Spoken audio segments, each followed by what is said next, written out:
So I've had some people tell me that civil war is just not going to happen. We're just looking at a dramatic social upheaval.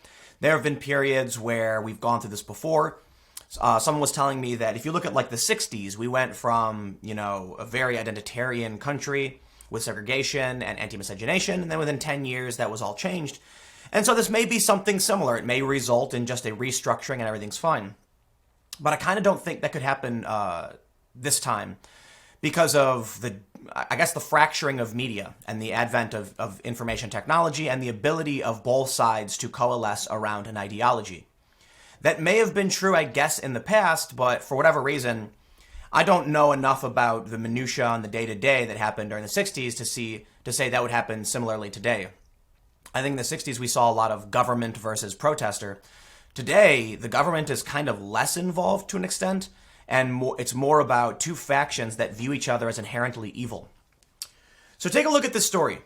Oregon Republicans walk out on state Senate over climate change bill as governor threatens police roundup.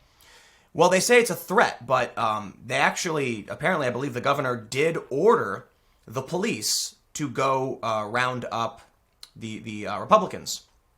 So I don't know exactly where it brings it up, but they do mention that state police can force any senators they track down in Oregon into a patrol car to return to them in the Capitol, although the agency said in a statement that it would use polite communication and patience to bring the rogue lawmakers back. The state police don't have jurisdiction outside of Oregon, but the Oregon State Police confirmed Thursday evening it was working with out-of-state agencies to track down the Republicans. So what's happening in Oregon isn't necessarily the point of this video, but I will go through the story just so you have a general understanding, because it's what's happening around Oregon, which I think is disconcerting and is evidence, in my opinion, of some kind of escalation. So look, I've repeatedly talked about escalation. We've had street skirmishes between left and right-wing groups. That's about it, right? Some people say, oh, violence happens. Sure. We have these extreme partisan moments. Basically, what's happening is Republicans are a minority in the state legislature, and so they don't want to vote on what I believe is a cap-and-trade bill, basically climate change resolution. They don't want to vote on it. They'll lose, so they're leaving. So let's read a little bit so you have some context. 11 Republican senators fled the legislature, and in some cases the state, to thwart the passage of a cap-and-trade proposal that would dramatically lower greenhouse gas emissions by 2050. The minority GOP caucus wants the plan to be sent to voters instead of being instituted by lawmakers. But negotiations with Democrats have collapsed, leading to a headline-grabbing walkout. They say that Portland News KOIN-TV reported a Sunday morning Senate session promptly adjourned because only 18 members showed up, as 11 Republican senators are still not participating. The Oregon State Senate is made up of 30 senators, 18 Democrats and 11 Republicans. Republican Jackie Winters died last month and has not yet been replaced. Because the Republican walkout has prevented the 20-senator quorum in the Senate, legislation cannot be passed in a legislative session scheduled by law to end June 30th. In a dramatic move Thursday, Governor Kate Brown authorized the state police to round up and bring back the missing state senators. Brown said she will call a special session if Republicans run out the clock. So they say that a spokesman for Senate President Peter Corney confirmed that each missing senator was hit with a $500 fine Friday morning. This just seems like state politics, right? It's not my understanding is this is not the first time lawmakers have fled to prevent a bill from passing, but it's what's happening around this. We increasingly see two media spheres pushing two different worlds, and it's getting worse and worse. For those of you who are apprised to the Project Veritas situation, rest assured I will be covering that later today as the story develops. But for those that aren't familiar, Project Veritas released some undercover information showing that at least some Google employees feel it's their duty to prevent Trump from winning again. This is not surprising, but it is disconcerting when you have people at Google who have at least some power. I don't want to say this woman's the most powerful person in the world, but here's the thing. Not only did you have this woman, you had a whistleblower who provided documents to James O'Keefe and Veritas, confirming a lot of these details and showing that Google is less concerned about facts and more concerned about what they view as fairness. They're trying to create a more fair and equitable future. Now, I know that sounds noble, but in reality, what they're really talking about is their identitarian ideology, and instead they want equity, not equality. Equity is forced balance between all peoples, as opposed to letting people be free and have the opportunity to choose for themselves. I'm not going to rehash the whole Project Veritas thing, but I want to point out something important. For one, if you haven't been following, the Veritas video was deleted from YouTube. This is a nightmarish dystopian reality of a massive tech giant with disproportionate control over our public space, censoring extremely newsworthy information in an effort to protect themselves. It's quite terrifying. In fact, in the video, the woman says it's misguided to break them up because they're resisting Trump or whatever. But what's really important in this context is how the media has covered it. Certainly right-wing media has come out and said, like, hey, this is happening, this is a big deal. Donald Trump Jr. has tweeted about it. What's interesting is that when Trump Jr., Trump, or, Sarah Huckabee Sanders and other individuals tweet things, the media loves to run with it. They love to talk, I'm talking about left-wing media now. They love to talk about this stuff. Well, Donald Trump Jr. and many, many people have highlighted this Veritas video. It had almost 1 million views in a single day before it was taken down. Where is the response from mainstream media? Nowhere. It's not online. I don't know why. You'd think that they would at least try to debunk it or question it or challenge it, but they're not. It's just not there. BuzzFeed's not talking about it. Vox isn't talking about it. The New York Times isn't talking about it. And should they? I don't know. But I'll tell you the point I'm trying to make is you have two worlds developing where both sides view each other as inherently evil. I do not believe that. Look, you can question the credibility of Veritas and James O'Keefe. That's fine. But you've got a whistleblower. And you can then challenge him to provide evidence of this person's identity or whatever. But it is an extremely newsworthy story to say that a big tech monopoly is talking, at least some people are talking about suppressing and manipulating our elections. We've seen Facebook privacy scandals. But I guess the question is, why isn't it being covered? Well, you know what? In the end, I don't know. I really don't. But I'll say this. Where do you think we go when you have people who are saying this is targeting us, these big tech giants are targeting us, and the other side is ignoring it and refusing to talk about it? Do you think people will just say, you know what, it's no big deal, we're fine? No, not at all. You're going to see an increasing split between the two worlds and the two ideologies that are forming through this fracture in media. But let me tell you where it gets really dangerous back in the Oregon story.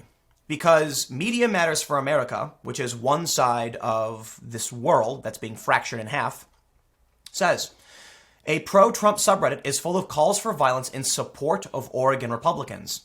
And this is a common narrative we see. When James O'Keefe put out this video, the woman who said these things pushed the narrative that she was, out of context and that now she's being victimized. Carlos Maza of Vox, what did he say? I'm being attacked. I'm being victimized. They're trying to make it, they try to inflate what's happening to some kind of personal attack and a call for violence. Oregon Republicans staged a walkout. Not too uncommon. They're being fined. Again, my understanding is this has happened before. What's different now is that Media Matters will push out to, their activist buddies and their disproportionate, and their allies in media that there's calls for violence against these people. Sure, I guess, maybe somewhere on the internet people are saying nasty things. But what do you think is going to happen as the extremes get amplified?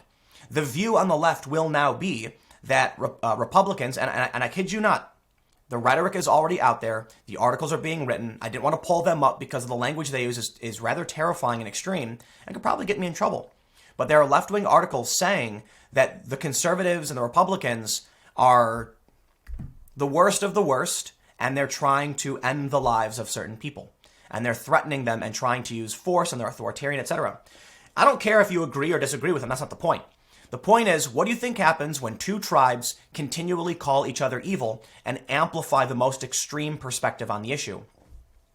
What we're seeing with Oregon, with the police coming out to round up these Republicans, is worrisome. But as I've said for the millionth time, I've heard stories like this in the past. I don't know for sure, but I'm like, oh yeah, walkouts. It's a strategy to draw out the clock. Sure, whatever. But I think something interesting is happening. Why is it that Republicans are outnumbered in the state legislature? I don't really know, and I don't want to make accusations or insinuations about what's going on with the politics of the state of Oregon. But I do think the information sector and the outsourcing of jobs has resulted in a shift towards big cities. My understanding is that big cities, to an extent, are growing. I could be wrong about this, so this is just like my conjecture.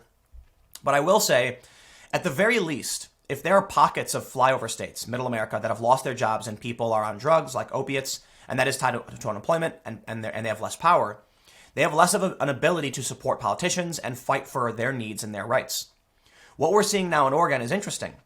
There are people who do work in the state. Well, the cap and trade will negatively impact their jobs, so they resist. Unfortunately, they're the minority because the big cities, where the liberals live, don't understand the needs of the rural areas.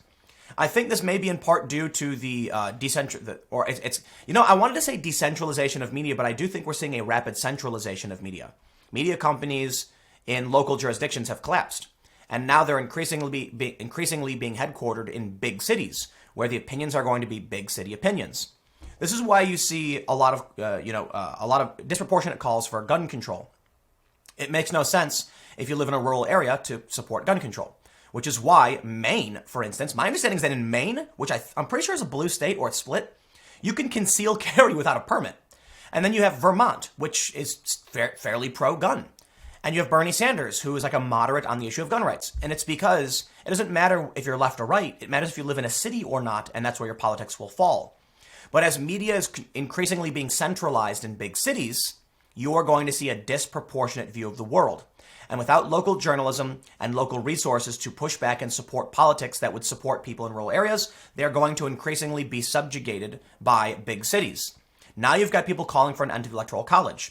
Long story short, we're trailing off a little bit, I guess. The point I'm trying to make is, there was a story I heard, someone was talking to me about an extreme act of tribal civil war in Africa. I'm trying to avoid certain language, where basically one tribe went and just massacred the other tribe. You might know what I'm talking about.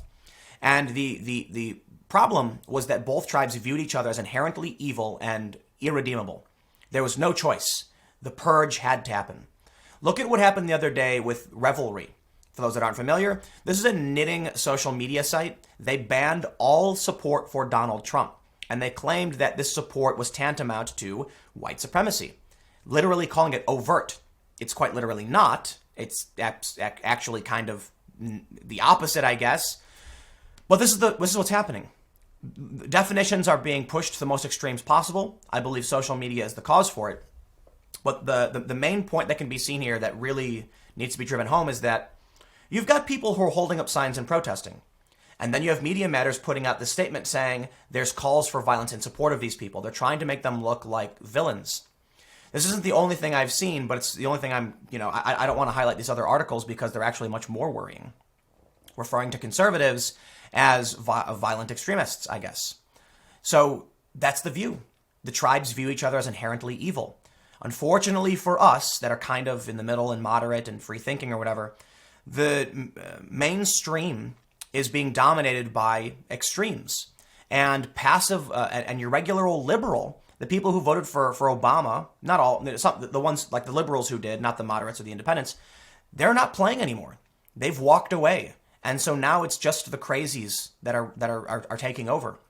And so long as media will pander to the baser instincts of humanity, we are going to see, in my opinion, an escalation in extreme rhetoric. Media Matters for America should never be considered credible, but they are, because they have allies that fund these big media companies. And it's all going to result in complete catastrophe. So I guess I'll leave it there. When I saw this story from Oregon, it's from a couple days ago and it's been escalating. It just made me think that I've been told by people, no, there won't be civil war, there won't be a conflict. I'll tell you what, man, with the Project Veritas stuff the other day, which it's going to be on my main channel at 4 p.m. because there's a lot to go through and the story's still developing. When you've got big tech manipulating, admitting to manipulating, documents proving it, whistleblowers coming out, statement after statement after statement showing that these tech giants are absolutely biased against half the country, and then the media says it's a conspiracy theory with no evidence, you have to wonder, is this intentional? Do these people who, like at BuzzFeed or whatever, are they lying? They didn't do any research. In fact, it was Gizmodo. My understanding, Gizmodo broke the story that Facebook was censoring conservatives. Where did that go? Where is Gizmodo now? The rhetoric now is simply that it's just supposed, it's an accusation, or it's false. But you actually have whistleblowers, multiple whistleblowers coming out and saying it's true. You have a lawsuit against Google. They're being sued for discrimination against, certain individuals. It's all there in front of you, but they won't talk about it. So the only thing I can see is the people who follow this live in a world where they won't actually do an investigation and track down this information. And I'll say this too. You can look at my Wikipedia page and see how insane the rhetoric is becoming. In an article from the Huffington Post, so let me rehash a little bit. We're going to extend this video now. I went to Sweden 2 years ago because Donald Trump made a statement that was controversial and he was slammed for it. He said last night in Sweden. So me having just come off working for Fusion, aka Splinter News, a progressive far left outlet, I said let's go check out Sweden and see what's going on. Paul Joseph Watson of InfoWars then put out a challenge saying, he challenges someone, he'll pay their airfare and accommodation if they go to Malmö. Everybody clamored demanding the money. Paul chose to give it to me, somebody who had previously worked for a far left news outlet. So he held up his end of the bargain. I was immediately attacked by a ton of journalists for accepting it. I said, I already have the GoFundMe up. I was going because Donald Trump said, quote, last night in Sweden. Something like that. I shouldn't say quote, but that was the phrase that went viral. In the Huffington Post, they say that explicitly. Tim Pool went because Donald Trump said X. What does Wikipedia write, citing that article? That I went in response to far-right conspiracy theories. I didn't know anything about conspiracy theories. I just knew what the president said. I don't know anything about InfoWars. I'd never met Paul Joseph Watson. He was a guy I saw on the internet. What do? It would seem they really, really are trying to twist and mangle the narrative because you repeat the lie enough and it becomes truth. You go and look at the talk section and you can see people saying well, regardless of whether or not Trump says it, it's a far-right conspiracy theory. It was Ami Horowitz. My understanding was Ami Horowitz on Fox News or something. Whether or not there are far-right conspiracy theorists who push it, I didn't go because of that. But that's what they write, even though the citation says the opposite. So how does that happen? Well, it's activists. People want to push their ideology. They don't care what's true. They care about what they demand to be true, regardless of what the citation says. And that's where things are going to fall apart. I care about what's true. I don't care for conservative politics. I mostly care for more liberal policies, but even in that capacity, I'm not the most tribalist person. I care about freedom and integrity and information and freedom. And what I see now is you certainly have the pro-Trump, evangelical, dogmatic individuals who are very much Trump or nothing, you chanting. You then have more moderate Trump supporters and reluctant Trump supporters who are just scared of what the left is doing. You have moderate passive liberals who aren't playing anymore. They're not. My friends, the people I talk to, they don't care. They don't want to be involved. They're leaving. My friends are getting in vans and doing van life and just taking off. I have friends who are just, I don't care anymore. After Bernie lost, I'm done playing the game. But then you have the fringe crazy people who won't even do a basic fact check.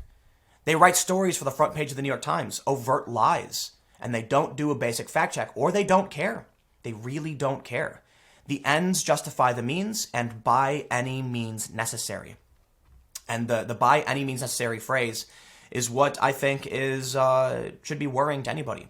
They don't want freedom, and they believe they have a right to subjugate you if it gets them to the goal they want, which I can't really tell what that goal is, but the rhetoric is getting more extreme every day. I've shown the charts where you see the spikes in rhetoric around intersectionality and identitarianism. These people are absolutely pushing this, and there are many people who don't care if they're lying. They believe the ends justify the means. I know because I've met them. I met them at Occupy Wall Street, and I've seen where this goes. And I think it's going there. So anyway, back to the main point, I guess, is just that when I see what's happening in Oregon, whether or not it's typical, I think this is playing into the narrative that these people can use, where you now see the more extreme rhetoric emerge, like from Media Matters, that it's not about a political tactic. It's about violence. And then they're telling people every day that Trump supporters are trying to end the lives of and harm minorities. It's where does that rhetoric come from? They're making it up. But they're doing it because they believe by any means necessary. So it's not the entire left, it's not the entire right, and I want to make sure we do our best to kind of break down and this rhetoric. But I got to admit, I do not believe right now there is a solution. I really don't. I pride myself in understanding how to calculate and plan ahead, and this is one of the reasons I'm so successful. A lot of people, I get emails every day from people saying things like, Tim, your channel's being censored and all something. Like, dude, I know more than you guys think. I certainly respect people trying to warn me and trying to help me out, but I have planned things ahead beyond what you probably know, okay? I have a van. It's not necessarily a contingency plan. It's a smart move for several reasons. Not because I think the world's going to end, not because I'm going to go, off the grid and be a prepper or anything like that. It allows me to travel and have fun. It provides me with an independent electrical source for producing content and doing my work. And yeah, it could be a contingency plan. So when I plan ahead and I think about my life, I'm not doing it because I know what's going to happen. I'm looking at probabilities and statistics. I make all of my decisions based on values. Do I think there's a 100% chance of civil war? I really, really don't. I think it's slightly greater than chance. In which case, why buy gold? That's silly. Just learn, train, prepare. Think about what you are going to be doing the next year or two. Because of the increasing calls for violence, because of the increasing violence we've seen, because of the increasing rhetoric around both sides being violent, I really just see how do you break down this rhetoric and get to a place where people can be Americans together? I don't see that happening because the special interests have become too ingrained in their realities. How many people who you'd consider like intellectual dark web have tried to reach out to the left? The left doesn't want to do it. There are certainly some good actors, people I think who operate in good faith, Jimmy Dore, David Pakman, the people over at Mafic like Rania Kalik. I think those are good people who are absolutely engaged. But these are people who also kind of sometimes get attacked for it. Like Rania at Mafic has been silenced and censored for calling out the war machine. David Pakman, someone would try to get him fired from his job. Jimmy Dore gets slammed all the time. And that's what happens when you challenge the regressive side of politics. I don't know if it's how many. I just know that what I'm looking at right now, if I was going to make a plan for the future and strategize as to what I should do and what will happen next, I do not believe there is a path towards stopping this. The snowball is rolled down a hill. It's bifurcated into two ever-increasing, boulders of snow and ice, and they're going to collide. Trump, by every metric, is going to win in 2020. And short of mass censorship, which we are seeing, I don't think he can be stopped. So this is what we really have. Trump has the economic advantage, the incumbent advantage, and he still has a lot of support. And his approval rating is it's not great, but it's going up. It's been kind of steady with a good economy. Regular Americans will see that. The only option then for the left is to use big tech and manipulate, and that's what we saw from Veritas. So that's where I think we're going. And what do you think is going to happen then when Trump wins again? You're going to, if you thought the temper tantrum after 2016 was bad. And you know what, man? I know we're running really long, but I'm just going to keep talking because there's a lot to be said. I have said over and over again, as have many people, if you thought the censorship in 2016 was bad, wait till 2017. Wait till 2018, 2019, and 2020. And every year it's gotten worse. We're at a point now where YouTube has actually deleted 2 Veritas videos. You don't gotta like them. You can accuse them of all the bad things in the book. That's fine. But YouTube actually took down their videos on ridiculous claims, privacy claims. For what? It's news. These are individuals who are legally recorded. But here we go. They don't believe you can film people without their permission. Even though you're protected by the First Amendment, these corporations aren't required to do so. Someone brought up a good point on Twitter. You have all these people saying, but, they're not First Amendment protected, right? On private platforms, you don't have a First Amendment. So think about this. You want to stop the government from violating the Constitution. So what does the government do? Hire a private company to do it for them. And there you have it. How can you close that loophole? The government can hire a private company who can then violate the Constitution and say, it's not us, it's a private company. The government can then just let Google, Facebook, and whatever run wild and censor and spy and do all these things and say, hey, it's not us, it's a private company. And where are the Republicans? So I tweeted this. Republicans deserve to lose. I'm not saying it's a good thing. I'm not saying it's a bad thing. I'm not saying they should lose. I'm saying they deserve to lose because they have done nothing in the face of this growing problem for the past several years. Look at Marco Rubio, who mocked and laughed and joked about InfoWars. I don't like InfoWars. I really, really don't like InfoWars. I think Alex Jones is a funny weirdo, sure. But this isn't about my politics. It's about freedom, liberty, and the right to share your opinion. Well, Jones was successful. They got rid of him. Where was Marco Rubio to defend the right of individuals in their free expression? The same is happening now to left-wing activists who challenge the system and challenge war. You get what you get. You get what you get. So Republicans, good luck. If your supporters aren't online, you will have no support. And then how are you going to win? You probably won't. Plain and simple. The narrative is being shifted. The crazies are, the inmates are running the asylum. I think we're going to see some, I don't know what we're going to see. I really don't. I just know that the volatility has escalated to a point where even very, very smart, much smarter than me, individuals like Eric Weinstein, intellectual dark web figure, said the political world is coming apart. So what do you think is going to happen? What are your contingency plans? I don't think the world's going to end. I'm not saying go prep. I'm not saying, stack up canned food or anything. I'm just saying think about the possibilities and plan ahead, because people don't plan ahead. They really don't think ahead. They think, what can I do today? Well, what happens after you do today? What happens after tomorrow? Where are you going to be and what's going to happen? I think things are falling apart. The train's running wild and there's no brakes. Anyway, I'll end there. This is a long video. Thanks for hanging out. I'll see you all at 1 p.m. in the next segment.